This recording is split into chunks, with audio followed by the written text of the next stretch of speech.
First of all, thanks everyone for joining. I'm sure this will be an absolute fantastic session. So, Alec, over to you. Thank you very much, Sean, and good morning, everyone. And thank you very much for attending this morning. So our webinar this morning is all about why leadership feels harder than it should. But before I go into that, just a little bit of background on me. I'm a certified leadership teams and business growth executive coach and non-exec director. So I primarily work with SMEs, either on leadership development or teams development, but also working on strategic business growth as my other area. I became a non-exec director in December of 2025, and I must admit, when you think about the whole area of that and governance, it's so interesting how much of that links into coaching and actually linking back my coaching experience with others and actually how that has an impact on governance. So it's been a really interesting year, and I've certainly enjoyed doing that. But before we go on to what we're going to cover on this program or this webinar, just to let you know about the format, I want to try and make this as interactive as possible. So I will be asking you questions as we go through. If you want to share, that's brilliant. But if there's anything, if you don't want to answer, because I appreciate confidentiality, again, that's equally fine. But what I'm hoping through the next 35, 40 minutes, that you'll maybe recognize something that we discuss, and you think, oh, I've never said that out loud. Actually, I need to do something with this. Because in terms of the content, I very much based it on key issues I'm seeing with my clients, but also from research. So let's kick off with our first question this morning. What does leadership feel like for you right now? Anyone want to come in there? So for me, I think when I speak with my clients, I'm a coach with enterprise in like Cumbria, and a lot of my clients saying that actually like business isn't fun anymore. As the previous speaker said, there's so much red tape, and when people went into business, be it in a pet shop or a bakery or something of that nature, they were applying their trade. Okay, now it seems to be so much legislation, and I think a lot of the legislation is hindering growth, and growth is the thing which we need to do. So leadership is very hard when you're not in a growing economy. Yeah, I agree with that, Ray. Yeah. Okay, some interesting perspectives there, and certainly, I see a lot of that as comments at the moment. But let's just look at the reality of leadership generally. And this is looking at this much more, just not even just in the UK, but thinking about this globally. A striking statistic here that 55% of senior leaders experienced a mental health issue in the past year. And that went up 24% in 3 years. 61% say leadership isolation is directly hindering their performance. And I think some of that, as I'm going to talk about later, links back to the comments we've heard there from Ray and Craig. 84 billion is lost annually by UK businesses due to poor leadership. And it has been quite interesting in the press over the past couple of weeks. I've been reading about businesses that have collapsed. And for some of them, the comment that came through is that the leadership team just didn't know what to do. They didn't know where to take it, and it was part of the cause of failure. So, but again, is that because of what's happening, with UK government policy and a whole raft of other external stuff? But some people would suggest that is also a point to consider. And interestingly enough, KPMG found out last year that 80% of leaders say they feel under much more pressure than they did 5 years ago. So I think the question isn't whether this is happening. I think that the statistics are stark there. The question is, what can we start to do about it? What are those first stages to try and resolve these issues that we're currently seeing in leadership at the moment? Now, people would suggest that leadership gets easier with experience. Is that true? Do we believe that? Parking Yeah, aside all the external factors. you, you get the longer you do it, the more experienced you are at it. But that doesn't mean to say it gets any easier. It just means you've got a bigger bank of memories to pull from. It's a never-changing world as well. You have Yes. to keep up with everything that's going on around you, and sometimes there's far too many hurdles. You can't see the wood for the trees. Yeah. So it's I think on the horizons there are a lot of positives, but so many people are just hanging back, waiting for the opportunity to know which direction to take their business in. Everybody's just looking for survival tactics for these 4 years. I hate to say it, but everybody knew it was going to happen. You could see people bailing out the country, taking their money with them, and the writing was on the wall, and everybody just went into the abyss almost. Yeah.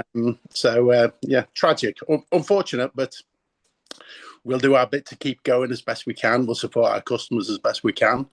A lot of our customers have actually thrown in the towel already. This is realistic. It's Yes, absolutely. These are 40, 50-year-old businesses where directors, second, third generation people have just said, we can't compete in this. And they're actually winding up their companies and going off and getting other jobs. So I think it's up to people who have got the acumen to steer your way through, which we've all done. We've all been here for a long time, probably. Just cut your cloth accordingly and wait for better times ahead. And I think there are plenty better times to come. Yes. Okay. I think with the statement, I wouldn't agree with that statement. You can be there like 20 years, but you've got like 20 years experience of 1 year. Okay, 20 times. So I think that runs true. But any leadership must have a team around them, and if you don't have a team, where you just like paddling up the wrong creek, I think it's all to do with teamwork, and some leaders don't know how to engage a team. Yeah, I think as business leaders, we're all used to, and with experience, planning a strategy, and I think it's very difficult to not feel very unnerved at the moment because you can't plan. We're all used to doing short, medium, long-term plans, growing your business, but it's just living by the day at the moment, which is very unnerving. I think a lot of companies can build a strategy, but not many can deliver a strategy. Yeah. I think the goalposts keep moving, and sometimes it's almost a rug pull. There's things that get put through, new rules, bureaucracy, regulation, and tax that never actually anybody talks about. It just gets implemented. It's like if they were putting as much effort into growing the economy as they are into finding new taxes, we'd be in a far better place. And it's also making business much more complicated. Like construction is already one of the most complex businesses that you could ever run. And it's just getting worse and worse, more administration. And we deal with that, and we try and comply with everything as best we can. But there's things like CIS, tax. If we've got a scaffolder working for us and we don't realise that he's hiring the scaffolding, and we have to split the tax before we pay them, if they say that it was their scaffold, we would then be liable for the tax, not them. So HMRC are rolling this thing out where they're investigating every construction company. If you're found to have taken on labour-only subcontractors, blah, blah, blah, we're then, hit for that. So we almost need a compliance officer and an accountant to stay compliant, or they're just going to, they'll catch up with us. So we've got to be so careful about what we're doing.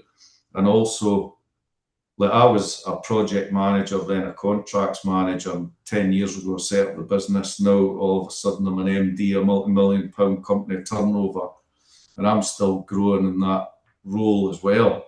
So it's not like I know everything. you know, one of the other guys said, you learn from experience.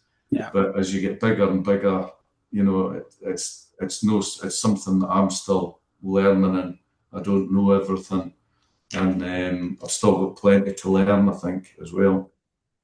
So, you know, it's an evolving wheel all the time.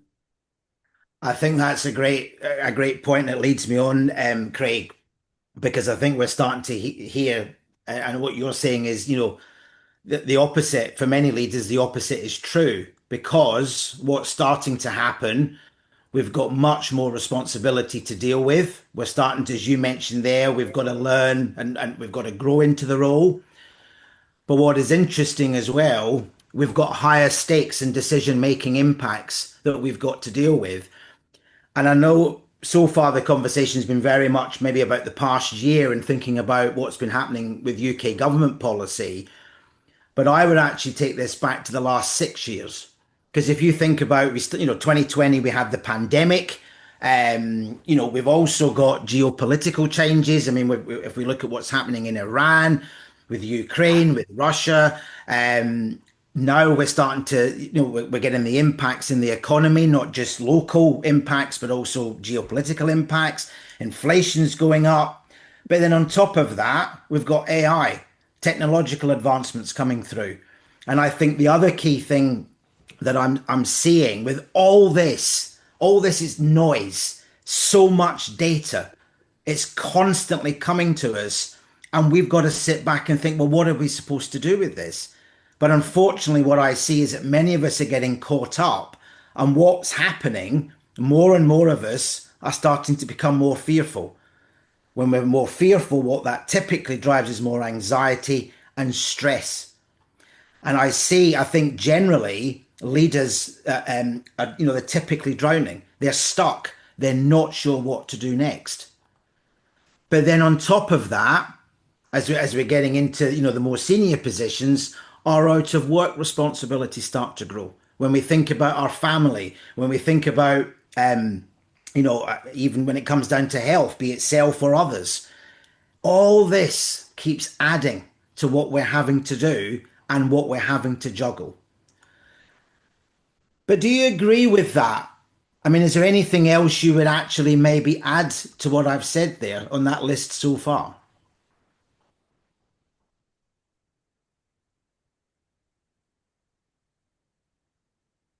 I would maybe just say that you were talking about your outer responsibilities growing, but I think there's this thing now where everybody's expected to be on call 24/7. So even when you're off or you're out of hours, you still respond to things because you feel like you have to. Yeah. But why? You say they feel like you have to, but what's driving that? Like you say, the the stress and the decisions that need to be made, and the fear that if you don't make that decision at that moment in time, what's going to happen? Yeah. Expectation from clients as well, isn't there, to respond immediately? There's a there's a lack of clarity in a lot of simple decisions that people face. But we've been trying to looking at which way to buy a works van for the last 3 years. And what do you invest in? Do you invest in a diesel, a petrol, a hybrid, an electric that's got like 100-mile range, and we're doing like 500 miles a day in the van? It's just little mundane decisions are not as easy as they used to be because of the complication that has been brought down from above. And it's just instead of making a simple, that's the way we're going to go, thank you very much, let's quote, we'll buy it, you now have to go through reams of thought just to make the most simple of decisions. It's like, do you lock in an energy supplier cost for the next 3 years because we haven't got a clue how much it's going to cost for, electricity is more than doubled in the last 5 years in unit cost. And there's potential of it going up again. It is going up again. So where's the ceiling on these things? Yeah. And you can't put those costs onto the customer because they will just go elsewhere. We're just driving business away offshore if we're not careful.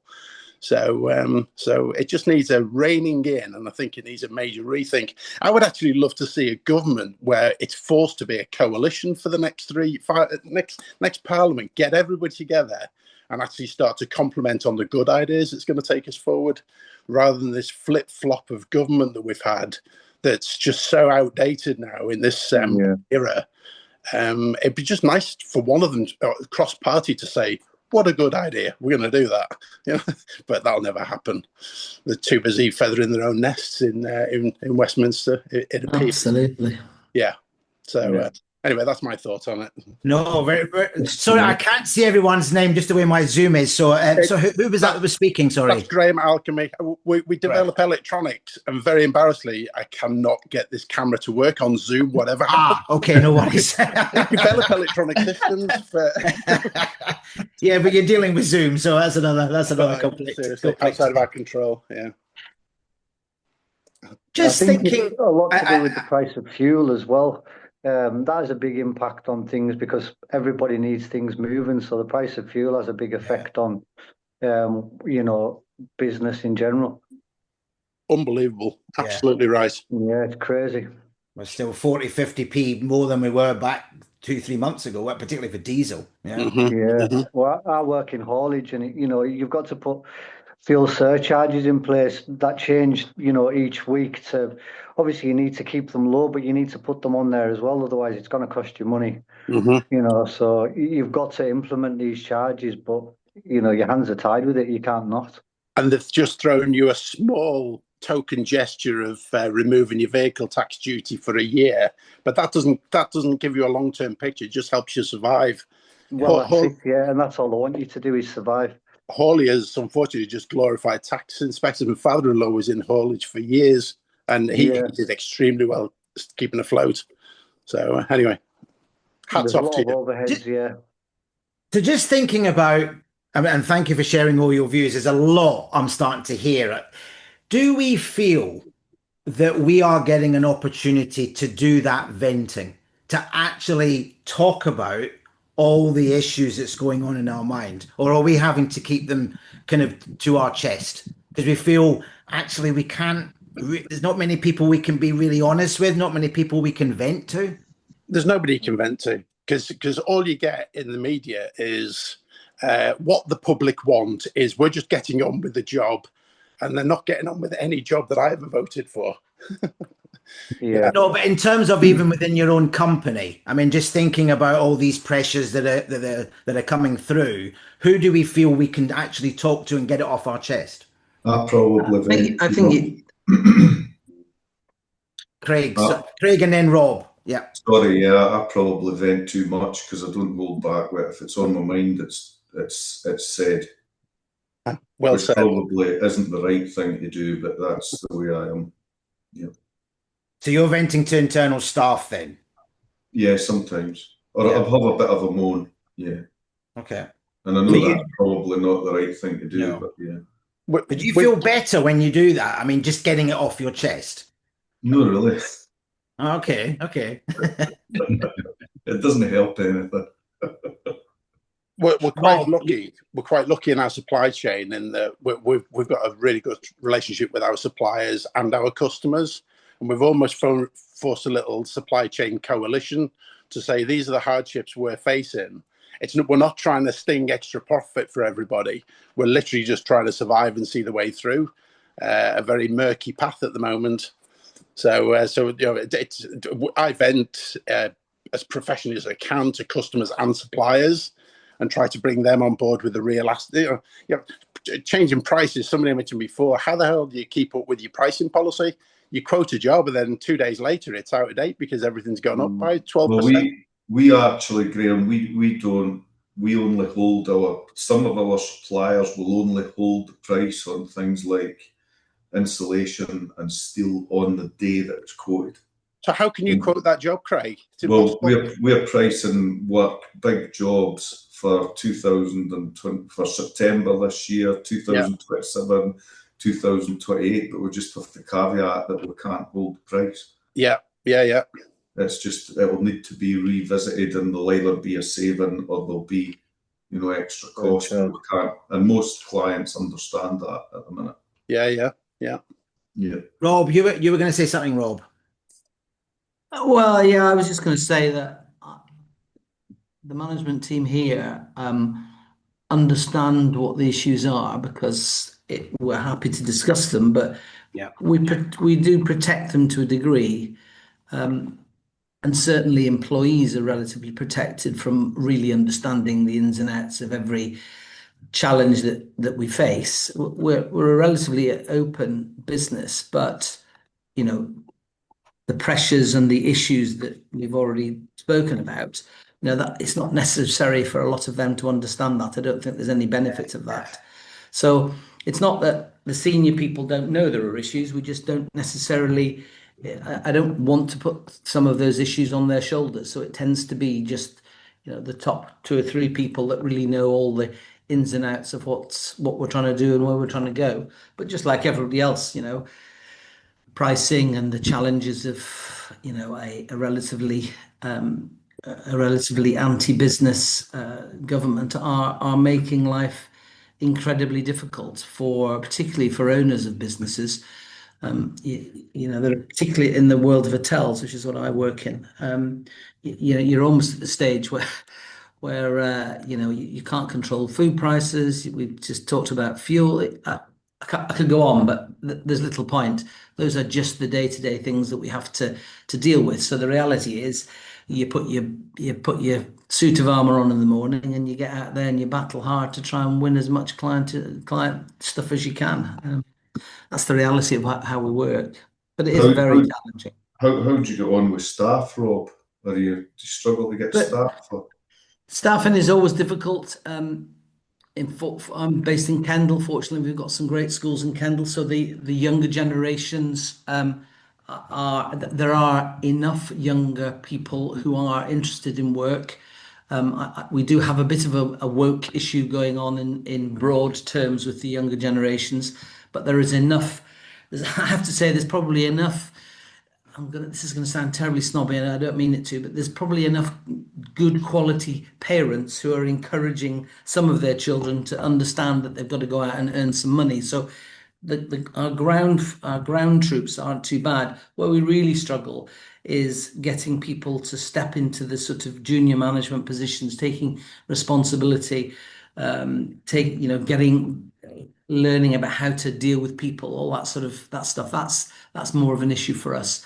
The senior team is relatively stable, and we can find people at that level. So it is challenging. It's not easy, but we work hard at trying to make sure that how we look after our employees is really important. So we've done Investors in People, we do events throughout the year, we've employed them, just all the stuff you've got to do to make this a good environment for people to work in, and that helps hang on to people in the way that we work.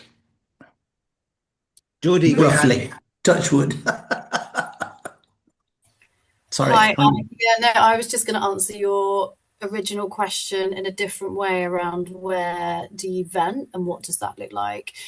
And I was thinking, actually, so there's quite a few ways that I think that I vent in different ways, because I think a lot of the things we're talking about are organizational challenges, management challenges, decision, and I'm thinking leadership, like my capabilities, how I'm looking after myself, what I'm doing as a leader. And so for me, I'm thinking, I'm part of a CEO networking group. That is a really incredible lifeline for me, the monthly space that I'm in with these other CEOs, that kind of shared piece of learning that happens there. The board that I report into, so I lean on a couple of those board members specifically, and I will use them as get in a room and can we just have this out, because this is a really big challenge and I don't know what to do with it. So I'll kind of do that. And then I guess organizationally, so I also have a coach. I'll always have a coach, always have a therapist. I feel like actually the investment in me as a leader and the investment in how I'm spending my time venting in places that are actually quite helpful, because we're actually learning from each other, is basically how I feel like actually for a number of years I've got to that piece around if leadership gets easier, I think things get easier when I'm sharing the challenges. I feel like if I hold them all to myself, brilliant, yeah, and I get really in a, like, what do I do with this? Where am I going with this? How do I move this forward? And I'm a processor through talking with others. So I've basically got a number of ways that I've kind of set up things that kind of, help me in my leadership space to basically vent in a kind of professional and pragmatic way. That's my... And then it helps with the challenges and what we can control. Yeah, and it doesn't make it easier, but it means that you've just got those spaces of Exactly. control, and you can think about how you're, investing in what you need to do and how you're problem solving in different ways and bouncing things off other people. But the other thing I was going to add around one of our biggest challenges is that I think the people in our organization expect a lot more or need a lot more than maybe what they have needed over the last year. So I've been CEO of an organization for 12 years. We do a lot of people related stuff. We have very strong relationships with our staff. The last 2 years have been much harder. And, normally I feel like I've got a pulse on like, what's going on over here? What conflict's going on here? How do we, and at the moment it feels the last couple of years have been much harder, and actually also much more of a kind of like blaming up piece. And I think that is because of the nature of what's happening outside of the organization, quite often impacting the internal bits being blamed internally. And you're like, so I feel like that's the bit I'm constantly going, I don't know what to do with that. Like, it's not anything that I've done, what we've done. It's out of our control, but it creates a challenge in the organization. Yeah. That tees us up nicely, Jodie, because that was where I want to get to for this, because I think that is absolutely key what you've said. So if we think about typically what we're seeing in leadership, one of the things I see with many leaders, and we also see this through research, we're very good as leaders typically at showing our strength because it's something we're trained to do. We're trained to project certainty upwards and outwards. And, even linking back to Rob's point, do we want to even have conversations with certain members of staff? Do they really get it? We've got to show that we're in control, that we know what we're doing. But interestingly enough, one of the things we're seeing a lot of now is maybe that we do need to show vulnerability, because as leaders, particularly with all that's going on at the moment, and I can feel the pain, I feel the pain from from those that have spoken so far. There's just so much going on. As a result, we've got so much to carry, and our task list is continually growing. There's more and more stuff to do. So we can't know everything. And we've got to think, right, how do we get our teams where we can get the knowledge from them, or we could potentially bounce off them? Yes, I appreciate some of the things we can't discuss, but at least think about who can we have conversations with about certain things to help sharpen our thinking, to think, right, give me a bit of that space or some kind of new ideas going forward. And when we think about that, what it starts to do is that it starts to get us, when we start to think about who we can talk to, be it in our teams or, up the chain or wherever it might be, how does that help our judgment? And that's where it starts to get interesting. Because if we're not doing that, we're not having these conversations, thinking back to what Jodie said, we typically fall into 3 traps.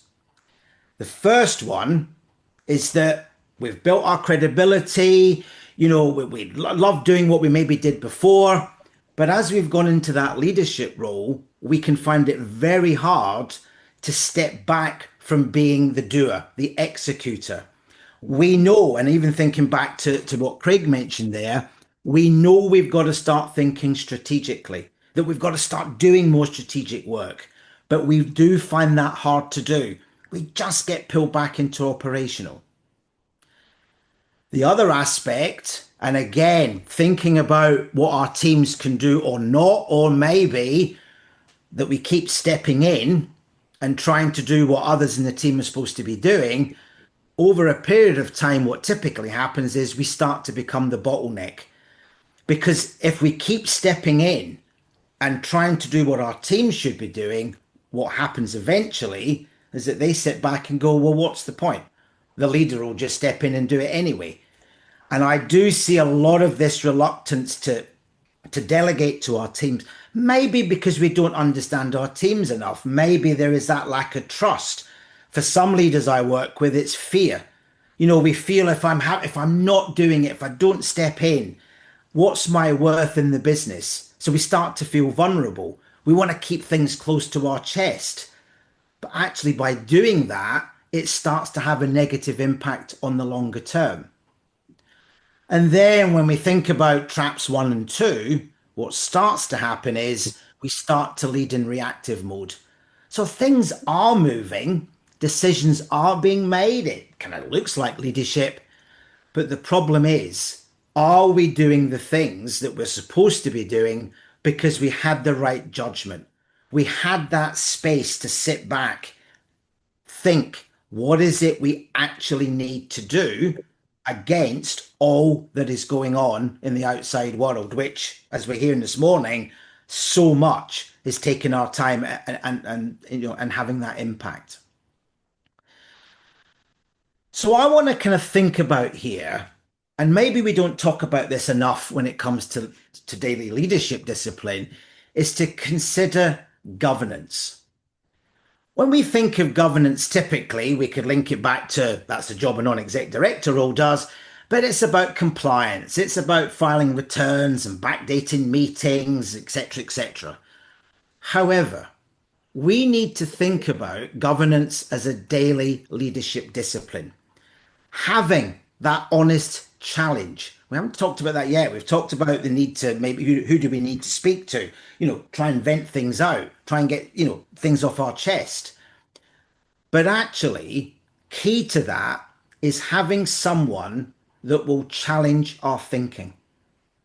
Because typically we might feel that, right, I've got all these problems, I don't know how to deal with them, or I might have to do that.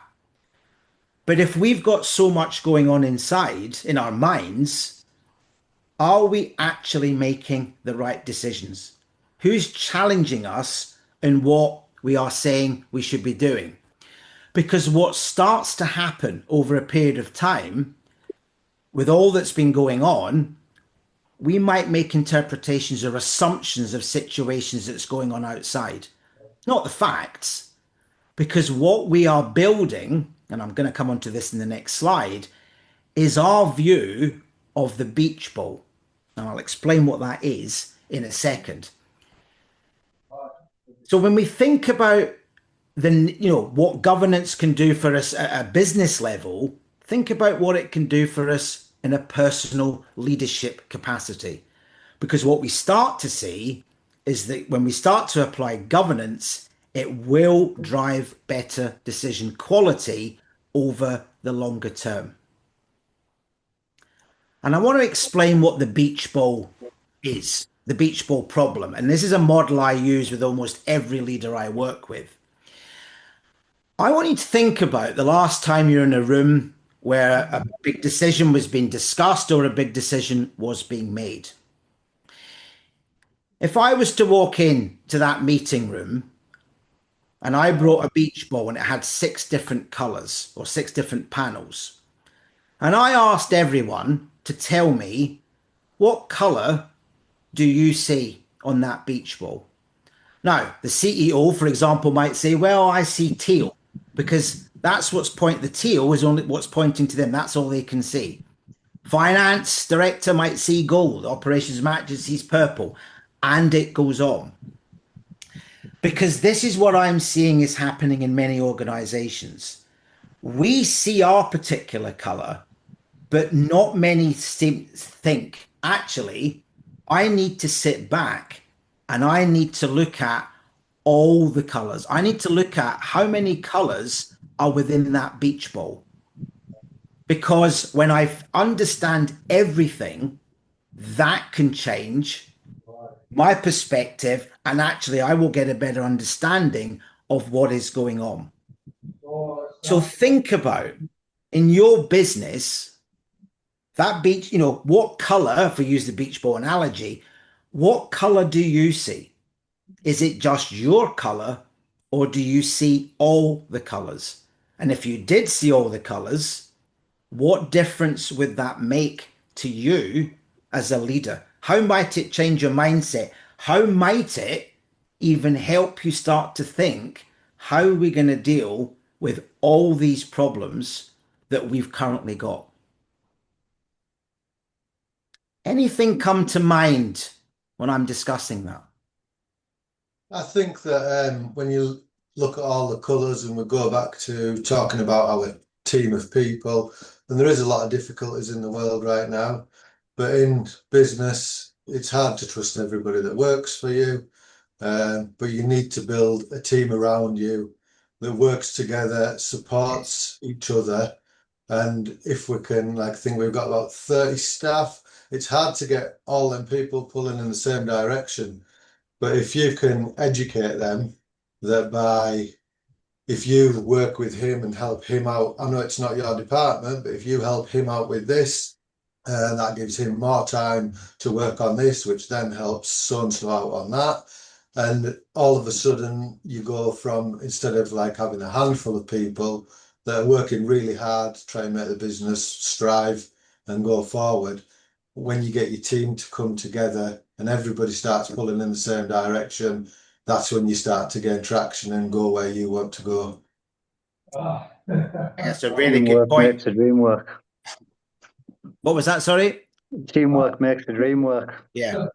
Yeah, very true. So how much do we feel we've got teams in place that are enabling us to do that, to getting everyone working together as best we can, sharing those ideas, finding out, are there other ways to resolve the problems we're dealing with, making sure that everyone knows every color of the beach ball? I think the problem there, I think, Alex, is the definition of a team. There's like teams and teams, and I think bringing the team together for a crisis every 3 weeks is fine, and you're talking to people, but it's about routine. It's about daily tasks. You have escalation processes going from the first level to the second to the third level, and these should happen all the time. And this is what's missing. But I think the problem with our leadership, like generally in this country, people aspire to be a leader. They aren't trained to be a leader, and the training which they get is rubbish half the time. It's all to do with like problem solving in teams, not about focusing on the leader and thoughts and like twisting that one person. And it's bringing that education down the whole organization as well in a team way. So it isn't the leader, well, the leader's only the person in charge of the team, but you have to know what the team is doing, and like daily escalation is the only way of tackling those problems. Absolutely, because the statistics show about what 75 to 80% of leaders haven't had the adequate training or no training at all. They've just gone into that role, and then suddenly they've got all these problems to deal with, which is a massive issue. So we've got to think, right, what do we need to develop actually to become that better leader and use the resources we've got much more effectively? Because I think if you think of Starmer as the PM, what kind of expertise does he have to be a leader of a country? Never mind whatever. You've got people like the Chancellor, not being political, but what experience has she got of finance and business? I've never run a business before. These people, you have people with ideology or on energy and all the rest of the stuff. It's fine for the dicky birds, the tree huggers, but it doesn't run a country. No, absolutely. Okay, so just on that, so linking on from the beach ball, one of the things we're starting to see and thinking about the pressures we're under, and this is where we bring a bit of biology in here because it is quite interesting, because when we're under sustained pressure, what happens is our prefrontal cortex, the part of the brain that's responsible for considered judgment, starts to become less active. And what starts to develop is fight, flight, and freeze. They're the things that become more active. So as a result, the quality of decision grades, not because leaders become less capable, but because our operating conditions make it harder to access considered thinking. So what starts to happen is, when we're under pressure, we're not seeing that beach ball as it needs to be. So have a think about how much stress and anxiety are you currently under? do you know the facts, or are you making interpretations and assumptions? Are we considering other people's perspectives as we go through? And then think, right, I've got to get the team. Maybe I've got to do some other work before I get here to get to more governance. But actually, am I getting my team into place to stop echo chambers forming, to stop blind spots compounding? Because I'm driving that communication up. I'm getting the team where it needs to be to help me as that particular leader. Sometimes we just need that break. Sometimes we've got to ask who in our world is challenging what we are seeing. But then we've got to be open to this. And one of the things I see from many leaders, and linking back again to vulnerability, we don't want to be questioned as a leader. We don't want people to challenge us. But I will push back and I'll say, but we're all human. None of us are perfect. Do we not all need someone to challenge us? It's not out of spite. We're not trying to be horrible to challenge. We just want it to be constructive. I love challenging others. I'm not necessarily always right, but actually sometimes if I'm challenged, someone inadvertently sparks a new idea or thought in my mind because we've had that type of conversation. So just think about, even now, thinking about some of the challenges you've discussed so far, who could you start to get to challenge you at this early stage? And maybe do you start to see the different colors within that beach ball? So just coming to a conclusion, because I'm conscious we're starting to come out of time here. Think about what we see, what effective leaders are doing differently. The leaders who maintain clarity under pressure don't rely on willpower or personality. They have built a structure. And that structure is creating protective time to think strategically. One of the big things I'm seeing a lot of is that leaders are typically, they wake up in the morning, they're on their phone, checking emails, straight into the office, and 12, 13 hours later, they're still doing things, they're still getting data, they're still reading or listening or whatever it might be, to podcasts or whatever it might be. They're not getting a break. The amount of leaders I've said, do you get an hour off? Are you taking half an hour? Even just to go for a walk. Don't take your phone, don't listen to podcasts, just switch off, get board time. I'm surprised how many are not doing this, because those that start to do it, they start to have more focus. They come back to me, the clients come back to me and say, Alec, I feel better in the afternoon. I feel I've got more focus. I've got better understanding of what's going on.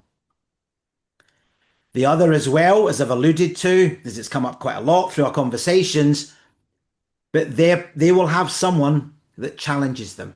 Someone that's independent. I mean, it doesn't have to be someone within your organization. Maybe particularly for some of us, trying to find a confidential, partner in our organizations is quite difficult. But they've got someone else they can speak to with no agenda, no stake in the outcome, but someone they can bounce ideas off. But what is important as well is to think, right, I'm getting challenged. I'm protecting time to think strategically. I can't work the whole day I've got to get a break. I've got to get focus. But what we're seeing with effective leaders is that they create personal accountability, which is key. So have a think about which of these you're doing, but which you are not. This is all about having a starting point today, because we could talk so much more about each of these areas, but this is very much the starting point. But then also, and what I would advise as well, is to sit back and think, just from what we've said today and the problems that a lot of you have mentioned. If I was to ask somebody about your leadership style, what would they say about you? Where do you believe you could make a beneficial change to how you lead? maybe it's worth asking that question of some. One of the other things I see, some of us are typically reluctant to ask others of, well, what do you see in me as a leader? What do you think I'm good at? What do you think I could improve on? What don't you like? Doesn't mean they're necessarily right. They've got their own opinion, but actually sometimes it's worth taking that on board. Maybe a quick win, because I've seen this work for so many others, is today. Just go out for half an hour. Just go for a walk, clear the mind. And when you do that and you get back to your desk, how do you see things differently in the afternoon? Something just to consider. But maybe, and again, thinking about what we've discussed and thinking about, right, let me just do a bit of a reset here. Maybe two questions to ask yourself and to take away. With all the issues that's going on within your organization, am I getting everyone's perspectives? Whose perspectives am I missing here that aids my decision quality? And am I making this decision from clarity and real understanding or from pressure? Because again, I think the other kind of common trait I'm seeing, and it has got worse since last April, we're trying to make quicker decisions because we think that's what we've got to do because the pressure's there. But at the end of the day, we're not making the right decision because it came from pressure. So something to think about there. Just from what we've said, and look, and I appreciate all the comments through, and there's a lot going on out there.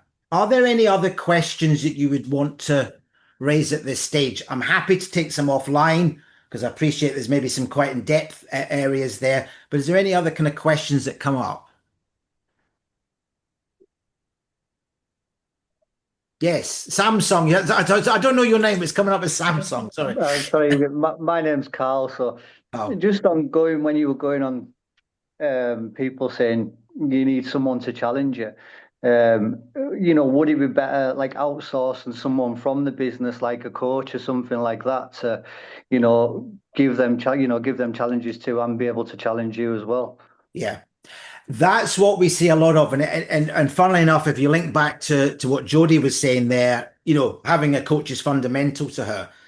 Because what I hear, particularly from clients, as I'm not in the business, I've got a very outsider's point of view. Yes. And I'll come in and it's actually easier for me to question because if I don't understand what you're saying or wait a minute, Carl, I think you've contradicted yourself because last time you mentioned X, but I've now noticed you've mentioned Y. So what's going on there? So yes, typically. An outsider looking in as a different perspective of looking at it, yeah.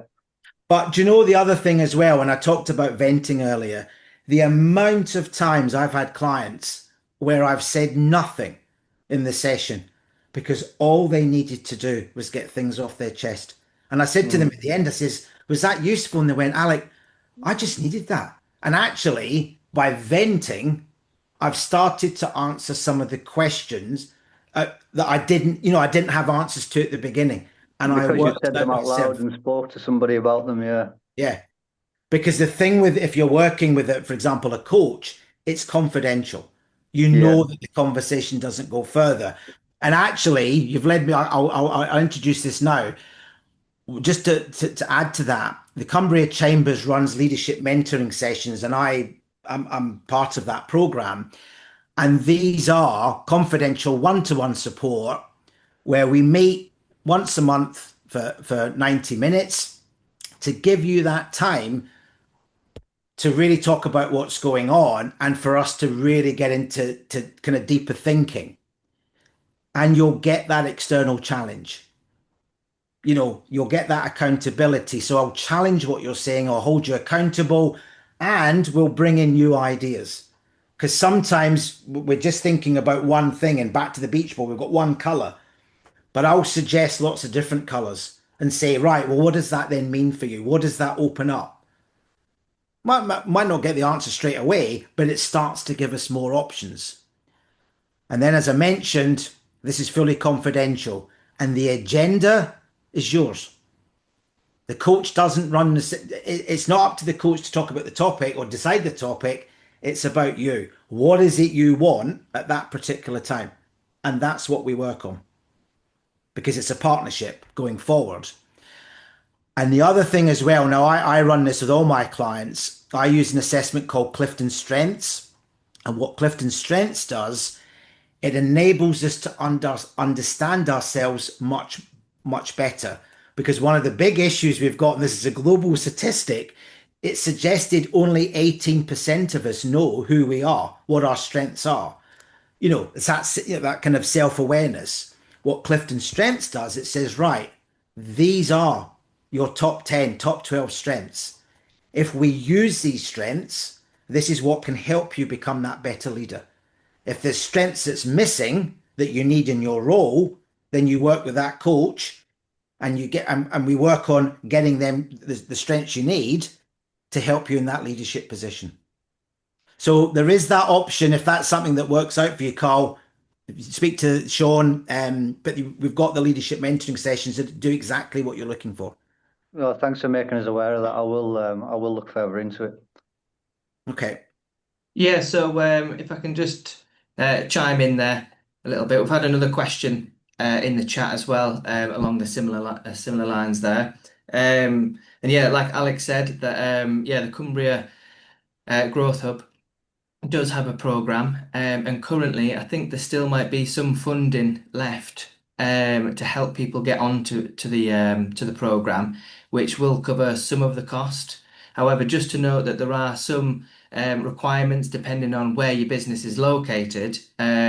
So to find out more information, I'll pop my email address in the chat. So if anyone's got any questions, or Alec as well, if you're happy, I can pop your email address in there Absolutely. too. Ask either of us, and we can definitely help you get on board or find out more information. So yeah, just back over to you, Alec.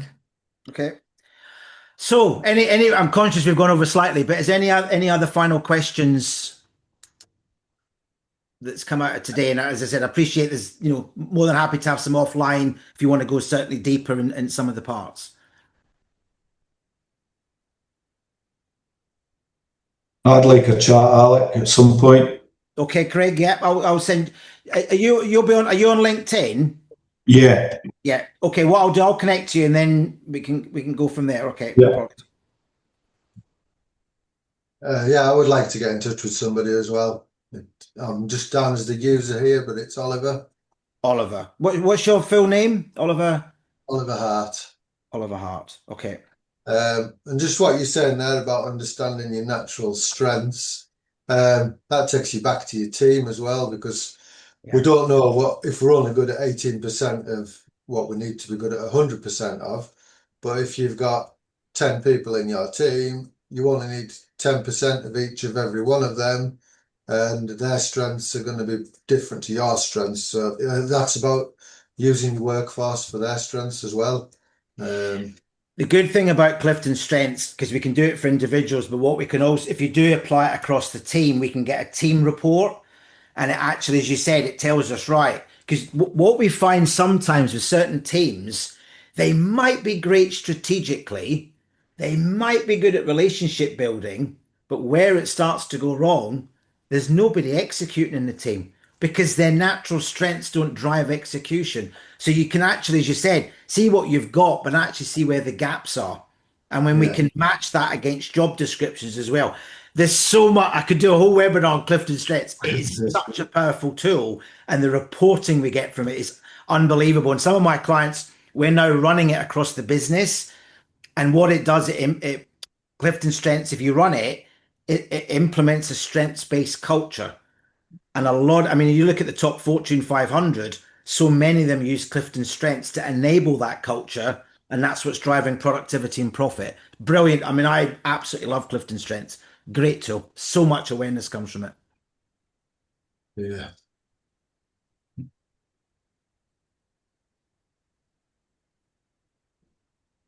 Sean, I think there's anything else, or everything? No, nothing from me. So if anyone's got any other questions or any sort of general things that they want to bring up about leadership or anything like that, now's your chance. I've got 11 o'clock, guys, but it's Graham. I'm going to say goodbye to you all, but just keep fighting. We're not in business because we didn't think it was going to be easy when we started the company, and things can only get better.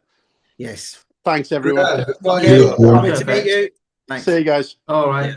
Brill, thanks everyone. And yeah, if you want any more information or anything like that, I've dropped my email address and Alex in the chat, or you can reach out to the Cumbria Business Growth Hub, and someone will help you there. So yeah, please get in touch, and thanks everyone for joining. Thank you, Alec. Brilliant. Thanks so much. Thank you. Thanks so much. Lovely to meet you. Cheers. Bye now. Thank you. Sean, are you staying on? I can give you a call after. Yeah. Okay. No worries. Okay. Thanks so much. Cheers. Thank you. Bye now. Bye. Thank you. Bye.